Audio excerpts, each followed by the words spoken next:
இல்லைம்மா, முழுங்க முடியல என்னால். எவ்வளவோ சொல்லுவேன் நான், சாப்பிடுங்க, முடியறத சாப்பிடுங்க அப்படின்ட்டு. ஆனால் அவங்க சொல்லுவாங்க, இல்லை ரசத்தி, என்னால் முடியல, எனக்கு ரொம்ப வலிக்குது அப்படி சொல்லுவாங்க. ஏன்னா அவங்க வாயெல்லாம் புண்ணாக இருந்துச்சு. பல் தேய்ச்சா கூட அதை அப்படியே நான் தான் தேய்ச்சி விடுவேன். அப்போ கூட முடியல அவங்களால. அவ்வளோ இஷ்ட தெய்வங்களும்.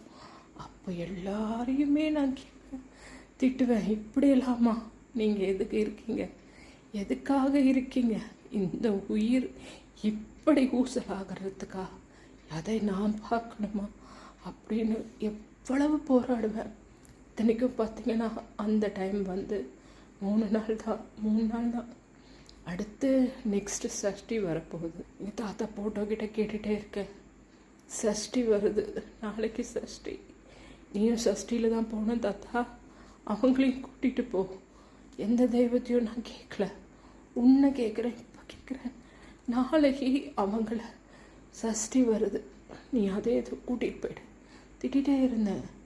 அவங்க இனிமேல் கஷ்டப்படுறதை என்னால் பார்க்க முடியாது. உனக்கும் நீ தெய்வமாயிட்டல்ல, அவங்கள நீ இப்படி கஷ்டப்பட விடலாமா அப்படின்னு கேட்டுகிட்டே இருந்தேன். மறுநாள் சஷ்டி, அவர் இருந்ததும் சஷ்டி. அன்னைக்கு அவங்களோடது மாற்றம் எனக்கு தெரியுது.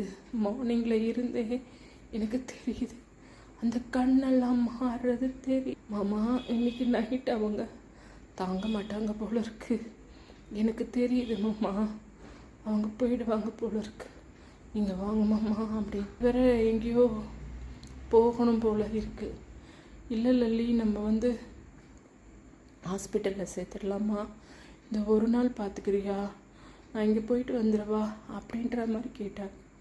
நான் சொன்னேன், இல்லை மாமா முடியாது, எனக்கு தெரியுது மாமா, ஏன்னா எங்கள் பப்பு வந்து இறக்குற நேரத்துக்கு அப்படி ஒரு மாதிரி இருந்தால் அன்றைக்கி தாங்க மாட்டாங்க, நீங்கள் வந்துடுங்க மாமா அப்படின்ட்டு.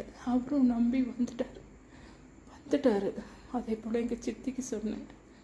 சித்தி தான் அவங்கள ரொம்ப நேரம் பார்த்துக்கிட்டு இருந்தது. எங்கள் அம்மாவுக்கு சொல்ல நான், ஏன்னா எங்கள் அம்மாவால் முடியாது.